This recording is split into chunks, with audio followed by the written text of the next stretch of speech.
이 결혼 상담 전문가인 게리 체프맨 박사가 5가지 사랑의 언어라고 하는 책을 썼습니다. 그 책의 내용은 사람마다 사용하는 사랑의 언어가 다 다른데 남편이 사용하는 사랑의 언어와 아내가 사랑하는 사랑의 언어가 다르기 때문에 그것이 부부 갈등의 주 원인이 된다라는 말을 썼습니다. 일반적으로 우리 사람들이 사용하는 사랑의 언어를 5가지 카테고리로 그렇게 구분을 합니다. 어떤 사람은 선물을 주고 받는 것, 그것이 사랑의 언어입니다. 그런가 하면 어떤 사람은 좋은 말로 격려해주고 칭찬해주는 것이 그 사람의 사랑의 표현이고, 어떤 사람은 함께 시간을 보내는 것이 사랑의 언어가 되는 사람도 있고, 또 함께 손을 잡고 걷는다든지 허그를 하는 이런 신체적인 접촉이 사랑의 표현인 사람도 있고, 마지막으로는 헌신적으로 봉사하는 그것이 사랑의 표현인 사람도 있습니다. 그런데 남편과 아내의 사랑의 언어가 같은 부부가 많지 않답니다. 그래서 배우자의 사랑의 언어를 잘 이해하지 못할 때 거기서 갈등이 생기게 된다는 것이죠. 예를 들어서 남편의 사랑의 언어는 좋은 말로 격려해주고 인정해주는 것입니다. 그런데 아내의 사랑의 언어는 선물을 주고 받는 것이라고 할 때 이런 문제가 생길 수 있다는 거예요. 남편이 아내를 향해서 당신 얼마나 수고하고 있는지 내가 참 다 알아. 정말 고마워. 내가 당신 얼마나 사랑하는지 알지? 그때 아내는 말로만 뭘 좀 주면서 하자는 거죠. 그래서 상대방의 사랑의 언어를 잘 알고 그 언어로 사랑을 표현해 줄 때 그게 부부 행복의 지름길이라는 그런 내용의 책입니다. 우리가 예수 그리스도를 구주로 영접한 사람들은 방법의 차이는 있지만 누구나 다 자기의 방법대로 주님을 사랑하고 있습니다. 그 사랑의 언어가 어떤 사람은 봉사로 나타나고, 어떤 사람은 찬양으로, 어떤 사람은 전도로, 어떤 사람은 예배로, 물질로, 섬김으로, 혹은 희생, 여러 가지 방법으로 나타난다는 거예요. 문제는 우리가 다 주님을 사랑하고 있는데 어떻게 사랑하는 것이 주님이 기뻐 받으시는 사랑이 되느냐 하는 것입니다. 오늘 본문에 2 여인이 소개되어 있습니다. 이들은 예수님을 누구보다도 사랑하는 그런 사람들입니다. 우리는 이 2 여인을 통해서 어떻게 주님을 사랑해야 하는가 하는 원리 원칙을 배울 수가 있습니다. 먼저 이 마르다를 통해서는 사역자의 모습을 배웁니다. 마리아를 통해서는 예배자의 모습을 배울 수 있습니다. 38절 말씀에 보면 저희가 길 갈 때에 예수께서 한 촌에 들어가심에 마르다라 이름하는 한 여자가 자기 집으로 영접하더라. 오늘 예수님께서 나사로와 마르다 그리고 마리아 3남매 집에 신방을 오셨습니다. 근데 얼마 전에 이 집에서는 굉장한 사건이 있었습니다. 죽었던 나사로를 예수님께서 다시 살려주셨습니다. 그 감격과 그 기쁨이 아직도 생생하게 남아있는 집입니다. 그 집에 오늘 예수님께서 신방을 오신 것입니다. 예수님이 오셨다는 소식을 듣고 그 집이 얼마나 흥분하고 기뻐했으리라는 것은 우리가 충분히 상상할 수 있을 것입니다. 여러분과 아주 친하게 지냈던 친구가 20년 만에 다시 만나기 위해서 찾아온다고 하면 여러분 마음이 얼마나 기쁘겠습니까? 아주 설레이는 마음으로 맞을 준비를 하게 될 것입니다. 친구가 와도 이렇게 기쁜데 예수님께서 오셨다는데 오늘 이 가정이 얼마나 기뻤겠습니까? 마르다는 죽은 나사로를 살려주신 예수님께 최상의 음식을 대접하여 드리기를 원했습니다. 그래서 지금 마음도 분주하고 손도 바쁘게 움직이면서 음식 준비를 하고 있는 겁니다. 예수님을 위해서라면 무엇이든지 다 하고 싶은 것이 이 마르다의 마음입니다. 이것이 사역자의 마음입니다. 신앙이 무엇입니까? 죄로 말미암아 죽었던 나를 살려내신 그 구원의 감격과 기쁨을 누리는 것이 신앙의 본질입니다. 비록 눈앞에 펼쳐지는 현실은 녹록지 않지만 그래도 죽음에서 나를 구원해 주신 그 주님의 은혜에 감격해하는 사람, 날마다 내 삶 속에 베풀어 주시는 주님의 세밀한 손길을 바라보면서 거기에 감사하면서 일생 주님을 위해 살고자 하는 사람들, 이런 사람들이 바로 사역자입니다. 그래서 사역자는 시간을 희생합니다. 물질을 희생합니다. 어떤 경우에는 자기의 직업까지도 희생합니다. 가장 눈물겨운 것은 가족을 희생하는 사람들입니다. 선교사들의 가장 어려운 점은 자녀 교육일 것이라고 생각합니다. 선교지에 가면 자녀를 교육하기가 힘들어집니다.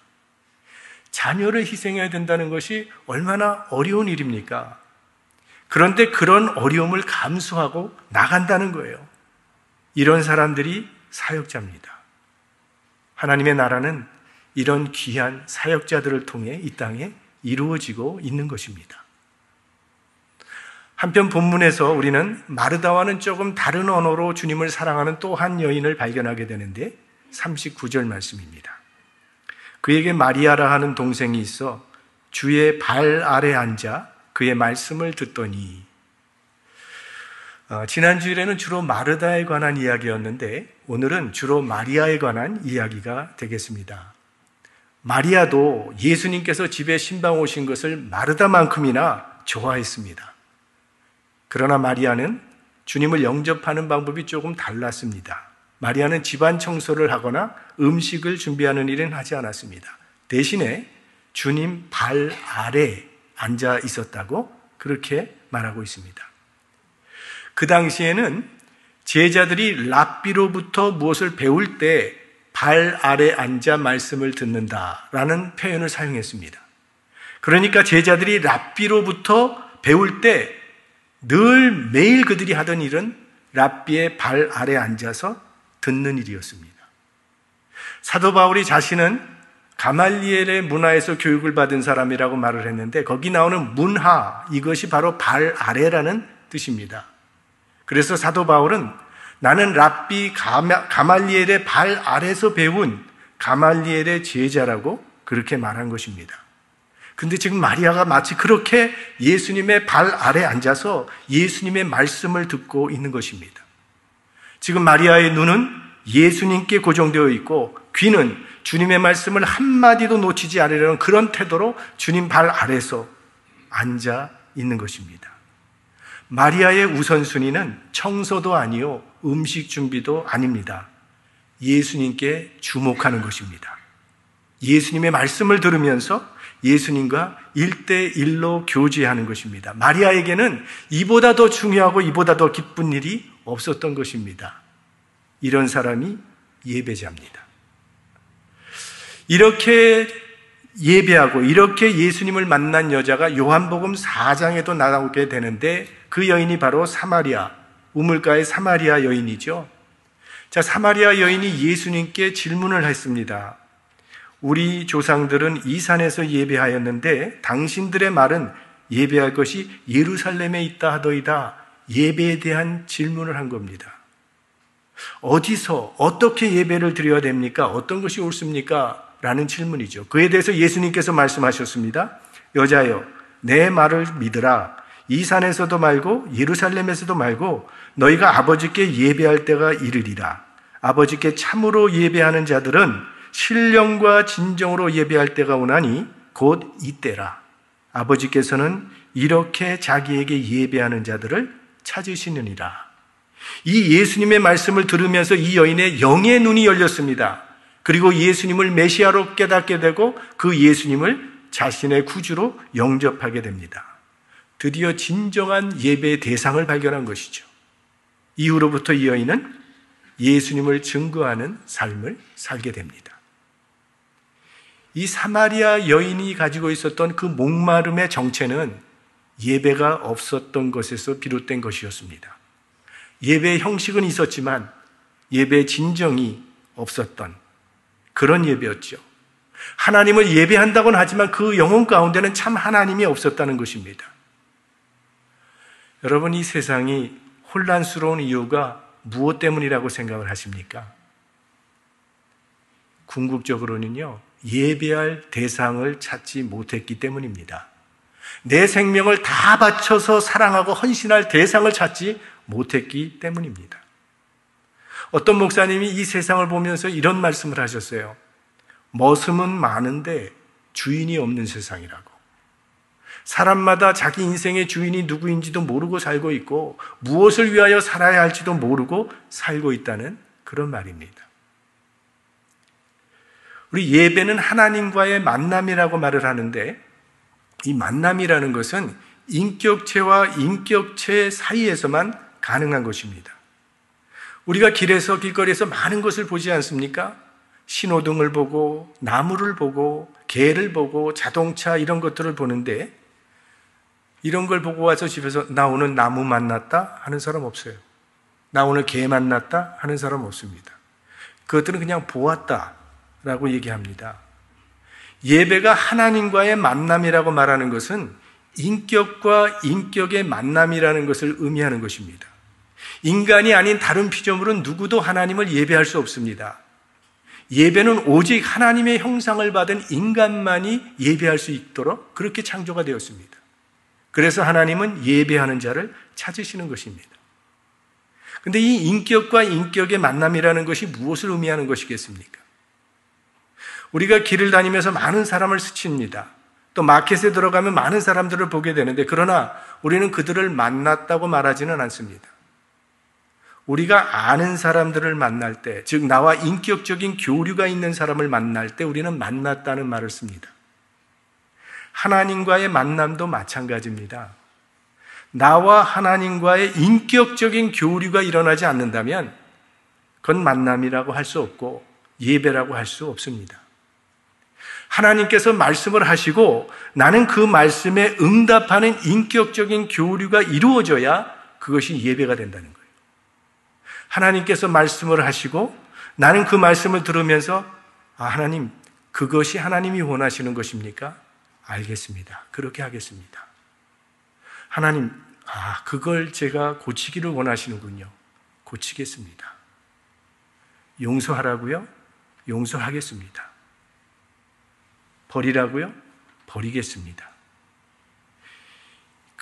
이런 인격적인 교류가 일어날 때 참된 예배가 된다는 거예요. 그래서 예배를 하나님과의 만남이라고 말하는 것입니다. 그런데 사람들은 이 하나님과의 만남은 아주 신비한 체험일 것이라고 하는 선입관을 가지고 있습니다. 그래서 하나님을 만나지 않고 살아가는 것이 지극히 정상적인 것이고, 하나님을 만난다는 것은 아주 특별한 몇몇 사람에게만 허락된 것이라는 생각을 하고 있습니다. 그러나 하나님과의 만남은 그렇게 어려운 것이 아니라 모든 사람들에게 아주 자연스러운 일입니다. 하나님과의 만남은요, 말씀을 통하여 이루어지는 것입니다. 여러분, 우리 자녀들이 매일 보약 먹고 자라는 것이 아니라 평범한 밥을 먹고 자라듯이 우리 신앙도 어떤 특별한 신비한 체험을 통해서 자라는 것이 아니라 매일매일 하나님의 말씀을 통하여 자라도록 그렇게 되어 있습니다.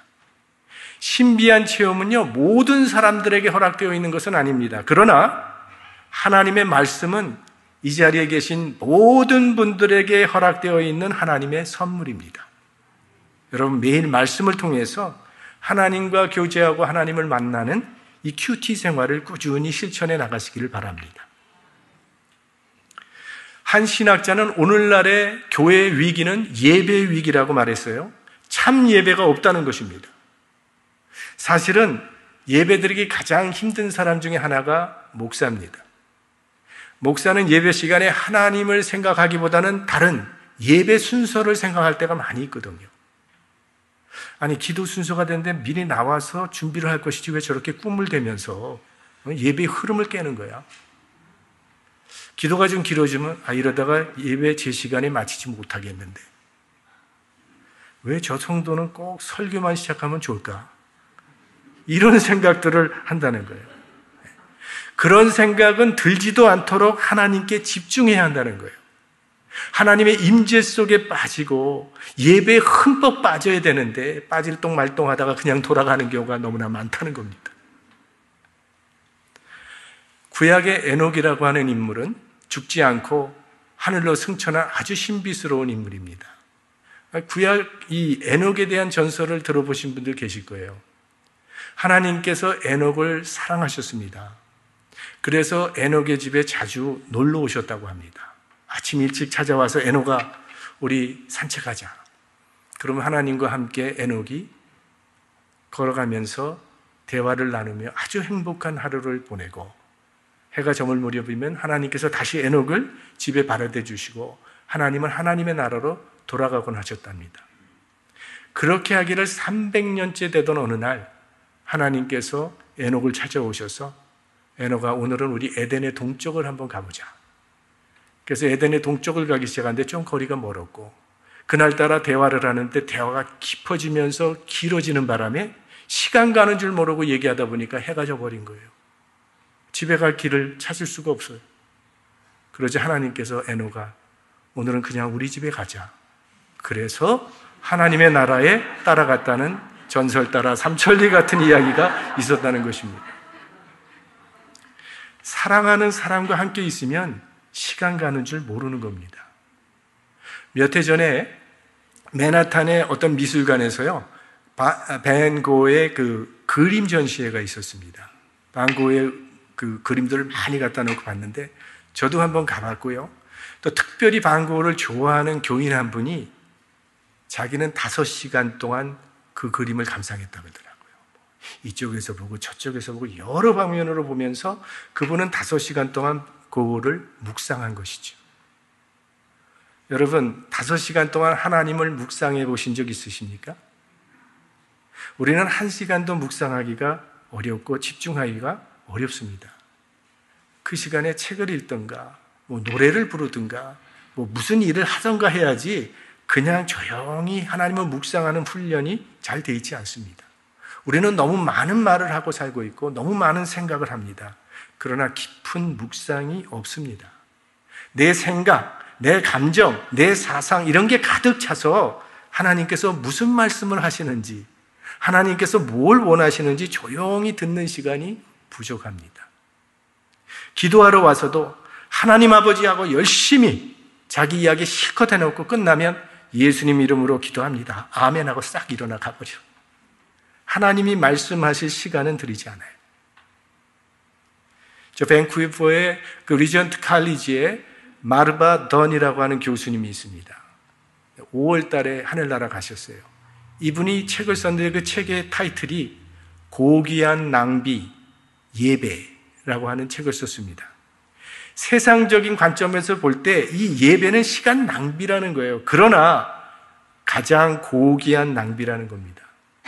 왜냐하면 하나님 안에 머물며 시간을 낭비하는 동안에 우리는 하나님의 거룩한 백성으로 빚어지기 때문입니다.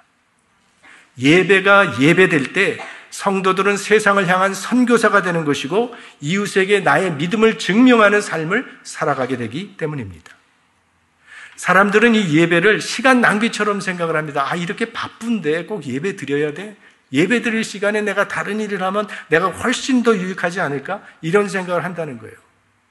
그러나 하나님 앞에 머물면서 예배를 드릴 때 비로소 우리는 우리 삶의 의미와 목적을 발견하게 되고 우리에게 남겨진 시간을 올바로 사용할 수 있는 힘과 지혜가 우리에게 생기게 된다는 거죠. 그러므로 하나님 안에 머물면서 그분의 음성에 귀를 기울이는 이 예배 시간이야말로 우리가 가질 수 있는 가장 필요한 고귀한 시간이라는 그런 말씀입니다. 이 거룩한 낭비가 없으면 우리 삶의 목적을 잃어버리게 되고 우리 신앙도 바르게 유지할 수 없게 되는 거예요. 그러므로 분주하고 바쁠수록 우리는 주님 앞에 조용히 머무르는 시간이 필요합니다. 조용한 시간, quiet time, QT. 겉으로는 아무 일도 일어나지 않는 것 같이 보이지만 사실 엄청난 역사가 일어나고 있는 시간이 바로 그 시간입니다. 하나님은 예배하는 자를 찾으신다고 하셨습니다. 아무리 성경을 찾아봐도 하나님은 목사를 찾으신다느니 장로를 찾는다느니 권사나 집사를 찾는다는 이야기가 없어요. 하나님이 원하시는 것은 무엇보다 먼저 예배자를 찾고 계신 겁니다. 사역자 이전에 예배자입니다. 그러므로 모든 사역자는 먼저 예배자가 되어야 합니다. 간혹 우리가 사역에 탈진을 하고 불평을 할 때가 있어요. 그 이유가 뭔가 보면 결국은 예배가 없기 때문입니다. 예배 없는 사역은 있을 수 없습니다. 하나님을 예배하는 예배자가 될 때 우리는 사역을 감당할 수 있는 능력을 얻게 되는 것입니다. 오늘 본문에는 마리아가 아무 일도 하지 않고 그냥 예수님 발 아래 앉아만 있는 것 같이 보이는데, 요한복음 12장을 보면 이 마리아가 아주 값비싼 향유가 들어있는 옥합을 가지고 와서 깨뜨려서 예수님의 발 아래 붓고 자기 머리털로 씻기는 이야기가 나옵니다. 머리는 우리 사람의 맨 위에 있는 가장 소중한 부분입니다. 미국에서 자란 아이들은요, 이 머리 만지는 거 굉장히 싫어해요. 부모를 할지라도 조심해야 돼요. 저도 옛날에 한번 장난으로 슬쩍 아들 머리를 건드렸더니 얘가 정색을 하면서 stop it 이러더라고요. 머리 건드리는 걸 마치 인격 건드리는 것처럼 생각을 한다니까요. 당시 이스라엘 여인들은 이 머리카락을 면류관처럼 소중하게 생각하는 풍습이 있었습니다. 그래서 머리카락 잘 자르지 않고 길게 길러서 긴 머리를 자랑스럽게 그렇게 간수했습니다. 자, 그렇게 소중한 것으로 다른 사람의 발을 씻겼다는 것은요, 이건 상대방에 대한 최고의 존경이며 최고의 사랑입니다. 마리아가 왜 그렇게 했겠어요? 죽은 오빠를 살려주신 주님의 은혜가 사무치게 감사했기 때문에. 이것이 예배입니다. 예배란 하나님께서 내 삶에 베풀어 주신 그 구원의 은혜를 감사하는 신앙의 고백, 그것이 예배라는 거예요.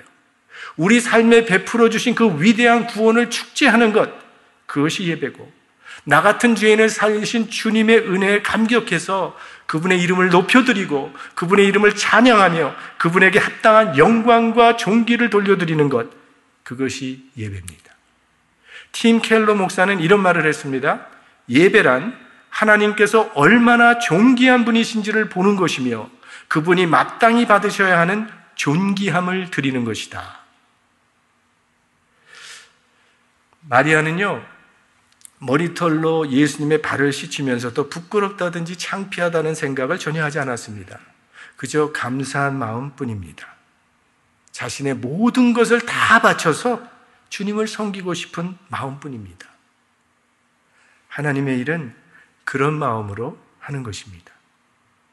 마리아처럼 주님 발 아래에 앉아서 말씀을 들으며 교제하고 그 주님의 임재에 들어가 본 사람이 향기로운 사역을 감당할 수 있게 된다는 겁니다. 마르다도 마리아처럼 먼저 예수님 발 아래 잠시 앉아서 주님과 교제를 하고 일어나서 음식을 준비했더라면 참 좋을 뻔했습니다. 근데 마르다는 너무 급해서 예배를 생략하고 사역에 뛰어든 겁니다. 예배 없이 사역을 하면 어떻게 되는가? 40절에 그 말씀이 나오죠. 마르다는 준비하는 일이 많아 마음이 분주한지라 예수께 나아 가로되 주여 내 동생이 나 혼자 일하게 두는 것을 생각지 아니하시나이까? 저를 명하사 나를 도와주라 하소서.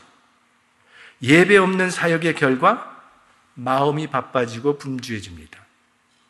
예배 없이 사역하는 사람들은 마음이 몹시도 바빠집니다. 그러나 되는 일은 하나도 없습니다. 할 일이 많고 바쁘다고 하는 것은 자랑이 아니라 위기입니다. 사역을 하지 말라는 말이 아니라 예배가 있고 사역이 있어야 한다는 그런 말입니다. 예배가 없는 사역은 피곤한 짐이 되고 이것은 불평의 발단이 되기가 쉽습니다. 우리가 처음에는 나 같은 죄인이 예수 믿어 구원받았다는 사실만으로도 이게 감격이 되었고, 나 같은 사람이 주님의 몸된 교회를 위해서 봉사할 수 있다는 그 사실만으로도 충분한 감사의 이유가 되었는데, 점점 감당해야 될 교회의 일이 많아지면서 어느덧 마음이 분주해지고, 그러다 보니 혹시 원망하며 불평하고 있지는 않습니까? 마르다는 마리아뿐만 아니라 오늘 보면 예수님을 향해서도 불평을 하고 있습니다. 예배 없이 사역하는 사람의 문제는 일을 하지 않는 것이 아니라 일은 하면서도 계속 원망과 불평과 섭섭함을 말하는 것입니다. 근데 교회마다 보면요, 섭섭이들이 참 많습니다. 이 섭섭이들이 모여서 이제 섭섭당을 만들면 그때부터 교회가 어지러워진다는 거예요. 자, 이 마르다를 향해서 오늘 주님께서 말씀하십니다. 41절과 42절 말씀. 마르다야, 마르다야, 네가 많은 일로 염려하고 금심하나 그러나 몇 가지만 하든지 혹은 한 가지만이라도 족하니라.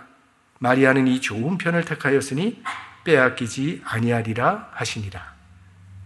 아마 우리 가운데도 주님께서 이러한 말씀을 해주셔야 되는 분들이 있을지도 모르겠습니다. 아무개야, 아무개야, 너 너무 지쳤구나. 그동안 날 위해 너무 수고 많이 했다.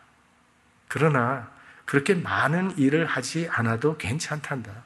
중요한 건 한 가지만 해도 된단다. 왜 사역자들의 입에서 원망이 나오고 불평이 나오는 것입니까? 왜 신경이 날카로워지는 것입니까? 예배가 없기 때문입니다.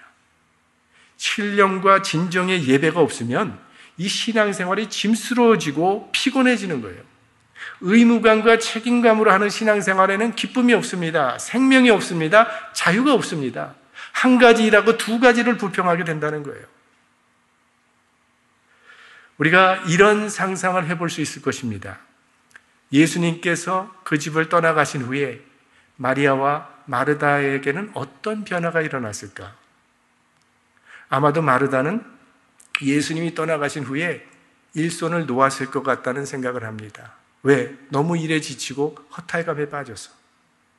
그러나 마리아는 그때부터 설거지하고 청소했을 것으로 아주 기쁜 마음으로 했을 것이라는 생각을 해봅니다.